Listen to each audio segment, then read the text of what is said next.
ಧನುರಾಶಿ ಮನೆಯಲ್ಲಿ ಸ್ತ್ರೀಯರಿಗೆ ಅಪಶಕುನದ ದೃಷ್ಟಿಯಿಂದ ಶುಭ ಆಗೋದಿಲ್ಲ.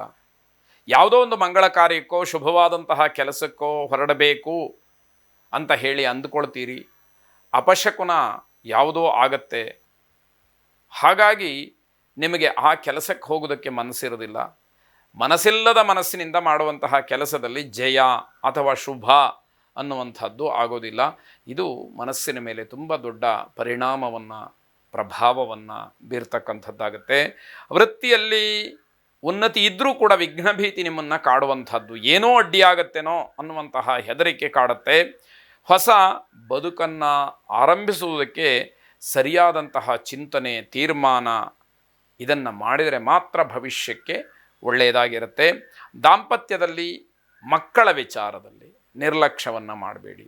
ಸತಿಪತಿಗಳಿಬ್ಬರೂ ಕೂಡ ಅನ್ಯೋನ್ಯವಾಗಿ ದಾಂಪತ್ಯ ಜೀವನವನ್ನು ನಡೆಸ್ತಕ್ಕಂಥದ್ದು, ಇಬ್ಬರೂ ಕೂಡ ಸಮವಾದಂತಹ ಜವಾಬ್ದಾರಿಯಿಂದ ಮಕ್ಕಳನ್ನು ಗಮನಿಸ್ತಕ್ಕಂಥದ್ದು ಬಹಳ ಮುಖ್ಯವಾಗಿ ಆಗಬೇಕಾಗತ್ತೆ. ಅಮೂಲ್ಯವಾದಂತಹ ವಸ್ತುಗಳನ್ನು, ಬೆಲೆ ಬಾಳ್ತಕ್ಕಂತಹ ವಸ್ತುಗಳನ್ನು, ಆಂಟಿಕ್ ಪೀಸ್ ಅಂತ ಏನು ಹೇಳ್ತೀವಿ, ಆ ರೀತಿಯ ಪದಾರ್ಥಗಳನ್ನು ಖರೀದಿ ಮಾಡ್ತಕ್ಕಂತಹ ಯೋಗ ಕೆಲವರಿಗೆ ಒದಗಿ ಬರುವಂಥದ್ದಿದೆ. ಆವಹಂತಿ ಮಂತ್ರವನ್ನು ಶ್ರವಣ ಮಾಡಿ ಶುಭವಾಗಿ. ಮಕರ ರಾಶಿ ಬಡ್ಡಿ ಹಣ, ಬಾಡಿಗೆಯ ಹಣ ಇವೆಲ್ಲವೂ ಕೂಡ ನಿಮಗೆ ಸ್ವಲ್ಪ ಮಟ್ಟಿಗೆ ಸಿಕ್ಕೋದ್ರಿಂದ ಆರ್ಥಿಕವಾದಂತಹ ಕಷ್ಟಗಳು, ನಷ್ಟಗಳು ಏನೂ ಇರುವುದಿಲ್ಲ. ಆರ್ಥಿಕವಾಗಿ ಚೆನ್ನಾಗಿ ಇರ್ತೀರಿ ಅನ್ನುವಂಥದ್ದು. ಸಹೋದ್ಯೋಗಿಗಳ ನೆರೆಹೊರೆಯವರ ಸಹಾಯ ಎಲ್ಲದಕ್ಕೂ ಕೂಡ ನಿಮಗೆ ಸಿಕ್ಕುವಂಥದ್ದಿದೆ. ಮಕ್ಕಳಿಗೆ ಯಾವುದೇ ರೀತಿಯ ಒತ್ತಡಗಳು ಇಲ್ಲದೇ ಇರತಕ್ಕಂತಹ ಮಾರ್ಗದರ್ಶನವನ್ನು ಮಾಡಿ, ಅದು ನಿಮಗೂ ಶ್ರೇಯಸ್ಸು, ಅವರಿಗೂ ಕೂಡ ಇಷ್ಟವಾಗ್ತಕ್ಕಂಥದ್ದಾಗತ್ತೆ. ಪರ್ವತಾರೋಹಿಗಳಿಗೆ ಶುಭವಾದಂತಹ ಒಂದು ಸಂದರ್ಭ, ಆದರೆ ಜಾಗ್ರತೆ ಇರಲಿ ಅನ್ನುವಂಥದ್ದು, ಎಚ್ಚರಿಕೆ ಇರಲಿ ಅನ್ನುವಂಥದ್ದು ಗಮನಿಸಬೇಕು. ಹಿರಿಯರ ಸಲಹೆಗಳನ್ನು ಗೌರವದಿಂದ ಸ್ವೀಕಾರ ಮಾಡಿ, ಅದರ ಅಗತ್ಯತೆ ನಿಮಗಿದೆ. ಆರಂಭದಲ್ಲಿ ಅದು ಬೇಕು ಅಂತ ಹೇಳಿ ಅನ್ನಿಸದೇ ಇರಬಹುದು, ಆದರೆ ದಿನದ ಕೊನೆಯಲ್ಲಿ ಗಮನಿಸಿದಾಗ ಅದರ ಅಗತ್ಯತೆ ನಮಗೆ ಪರಿಪೂರ್ಣವಾಗಿ ಇತ್ತು, ಅದು ಒಳ್ಳೆಯದಾಯಿತು, ಅಥವಾ ಅದನ್ನು ತಿರಸ್ಕಾರ ಮಾಡಿದವರಿಗೆ ನಾನು ಅದನ್ನು ಬಿಟ್ಟು ತೊಂದರೆಯನ್ನು ಮಾಡಿಕೊಂಡೆ ಅನ್ನುವಂತಹ ಅನುಭವ ಆಗುವಂಥದ್ದಿದೆ. ಸಾಧನೆ ಮಾಡೋದಕ್ಕೆ ಯಾರು ಹೊರಡ್ತೀರಿ ಅವರ ಇಷ್ಟಾರ್ಥ ನೆರವೇರ್ತಕ್ಕಂಥದ್ದಿದೆ. ಶಕ್ತಿ ಪಂಚಾಕ್ಷರಿ ಮಂತ್ರ ಶ್ರವಣವನ್ನು ಮಾಡಿ ಶುಭವಾಗಿ. ಕುಂಭರಾಶಿ ಆರ್ಥಿಕವಾಗಿ ಈ ದಿವಸ ಅನುಕೂಲವಾಗ್ತಕ್ಕಂತಹ ದಿವಸ.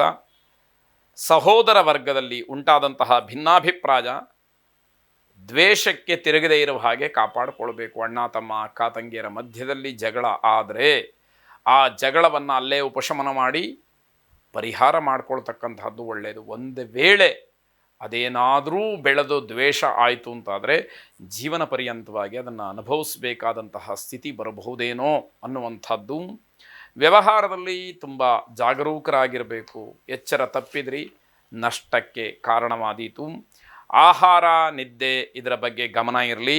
ಮಿತ್ರರ ಸಹಕಾರ, ಸ್ನೇಹಿತರು ಮಾಡ್ತಕ್ಕಂತಹ ಸಹಕಾರ, ಪ್ರೋತ್ಸಾಹ, ಅನಿರೀಕ್ಷಿತವಾದಂತಹ ಲಾಭ ಇವೆಲ್ಲವೂ ಇದೆ, ಆದರೆ ಮನಸ್ಸಿಗೆ ಸಮಾಧಾನ ಇಲ್ಲ. ಅನಿರೀಕ್ಷಿತವಾಗಿ ಹಣ ಸಿಕ್ಕತ್ತೆ, ಲಾಭವಾಗತ್ತೆ, ಸ್ನೇಹಿತರು ಸಹಕಾರ ನೀಡ್ತಾರೆ, ಆದರೆ ಮನಸ್ಸಿಗೆ ಮಾತ್ರ ಸಮಾಧಾನ ಇಲ್ಲ ಅನ್ನುವಂಥದ್ದು. ಹೂಡಿಕೆಯಲ್ಲಿ ಯಶಸ್ಸು ಇರತಕ್ಕಂಥದ್ದು. ಅಶ್ವಾರೂಢ ಪಾರ್ವತಿ ಮಂತ್ರಶ್ರವಣವನ್ನು ಮಾಡಿ ಶುಭವಾಗಿ. ಮೀನರಾಶಿ ಸಹೋದ್ಯೋಗಿಗಳು ಅಥವಾ ಸ್ನೇಹಿತರಿಂದ ಒಂದಷ್ಟು ಕಿರಿಕಿರಿ ಆಗ್ತಕ್ಕಂತಹ ಸಾಧ್ಯತೆಗಳಿದೆ. ದೂರದ ಪ್ರಯಾಣದ ಚಿಂತನೆ ಮನಸ್ಸಿಗೆ ಬರುವಂಥದ್ದು. ಆಧ್ಯಾತ್ಮಿಕ ಚಿಂತನೆ, ಹಾಗೆ ಉನ್ನತ ವಿದ್ಯಾಭ್ಯಾಸ ಮಾಡುವಂಥವರಿಗೆ, ಆ ಹಂಬಲ ಇರತಕ್ಕಂಥವರಿಗೆ ಆ ಯೋಗ ಒದಗಿ ಬರುವಂಥದ್ದು. ಕುಟುಂಬ ಸದಸ್ಯರಿಗೆ ಸ್ವಲ್ಪ ಸಮಯವನ್ನು ಮೀಸಲಾಗಿ ಇಡಬೇಕಾದಂಥದ್ದು. ಇವೆಲ್ಲ ಜವಾಬ್ದಾರಿಗಳು ನಿಮ್ಮ ಮೇಲೆ ಇರತಕ್ಕಂಥದ್ದು. ವಿದ್ಯಾಭ್ಯಾಸಕ್ಕೋಸ್ಕರವಾಗಿ ವಿದೇಶಕ್ಕೆ ಹೋಗಬೇಕು ಅನ್ನುವಂತಹ ತುಡಿತ ಇರತಕ್ಕಂಥವರಿಗೆ ಬಹಳ ಶುಭವಾದಂತಹ ದಿವಸ. ನಿಮ್ಮ ಪ್ರಯತ್ನವನ್ನು ಖಂಡಿತವಾಗಿ ಮಾಡಿ ಆಸೆಗಳು, ಇಚ್ಛೆಗಳು ಈಡೇರತಕ್ಕಂತಹ ಅನುಕೂಲಕರವಾದಂತಹ ವಾತಾವರಣ ಈ ದಿವಸ ನಿಮಗಾಗತ್ತೆ. ಶುಭ ಕಾರ್ಯಗಳಿಗೆ ಹಣ ಖರ್ಚಾಗ್ತಕ್ಕಂಥದ್ದು. ಸಾಮಾಜಿಕ ಕಾರ್ಯಗಳಲ್ಲಿ ಶುಭವಾಗುವಂತಹ ಶುಭ ಸೂಚನೆಯ ಮಾತುಗಳು ನಿಮಗೆ ಸಿಕ್ಕುವಂಥದ್ದಾಗತ್ತೆ. ಧಾರಣಾ ಸರಸ್ವತಿ ಮಂತ್ರವನ್ನು ಶ್ರವಣ ಮಾಡಿ ಶುಭವಾಗಲಿ.